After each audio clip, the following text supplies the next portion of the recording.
Hi, Grandma. I hope you're doing well today. I heard about your friend Dorothy and that she's in the hospital with pneumonia, so I wanted to send this to you and give you a little background information on what pneumonia is. Before I begin talking about pneumonia, I wanted to talk about acute respiratory infections because pneumonia is actually a subclass of those. So to start off with kind of a fun fact, the leading cause of death from infectious disease in the United States and the entire world are actually these acute respiratory infections that people get. About 56,000 people in the U.S. die every year from them, and about 98% of those come from lower respiratory tract infections, primarily pneumonia, like your friend Dorothy has. So I have this little diagram that I want to share with you that kind of outlines the whole upper and lower respiratory tract, what I was just talking about. So the upper respiratory tract deals with like the nasal cavity, the pharynx, you can kind of think of that as the back of the throat, and then the larynx, which is the top of your windpipe. And the big kind of fancy term for windpipe is trachea, which is actually the first part of the lower respiratory tract. So after the trachea, it kind of further goes down to your bronchi, and then what we kind of think of as your lungs classically. So the lower respiratory tract, if you want to think of it, is just basically a tree turned upside down. So the trachea being like the trunk of the tree, and then the bronchi being the branches, and then once you get inside the lungs, there's all the little parts like the branches that would be the leaves of the tree.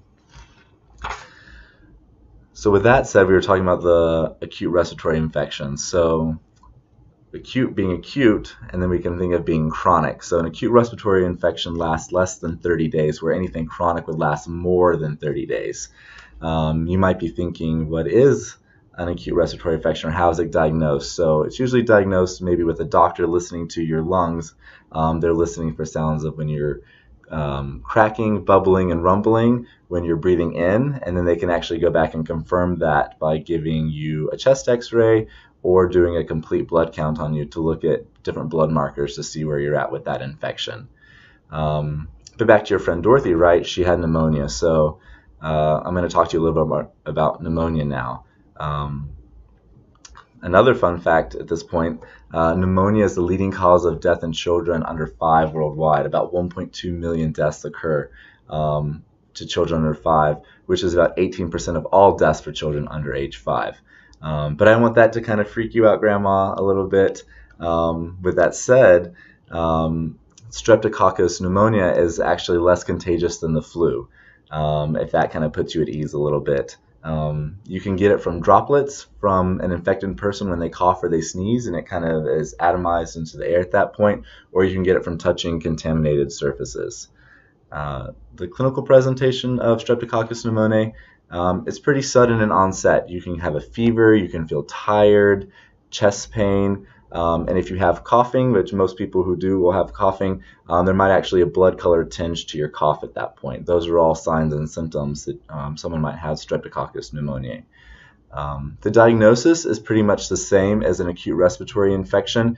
You're going to have the bubbling and rumbling when you're breathing in, when maybe the doctor's listening to your lungs, and they're going to do that complete blood count and give you a chest x-ray again. So I want to show you a picture of what a chest x-ray would look like, what the doctor's kind of seeing there. So at this point here, we have a normal lung on this side, and then the lung on this side is where the pneumonia is at. So this white extra area here is actually the fluid that's sitting in the lungs, and that's kind of what they're looking for as a classic sign that this person has pneumonia actually. Kind of moving forward, pneumonia is an infection of the lungs. So there's actually 2 different types it can be. It can either be bacterial or viral at this point. There are 2 main types of viral and 2 main types of bacterial. The main one I've been talking about here, Grandma, is the Streptococcus pneumoniae, and it's the most common bacterial pneumonia that you can get. And there's also the most common viral one, which is the respiratory syncytial virus, which is the most common viral one. There are several vaccines that people can get to prevent getting pneumonia. The World Health Organization says that this is actually the best way to prevent getting it.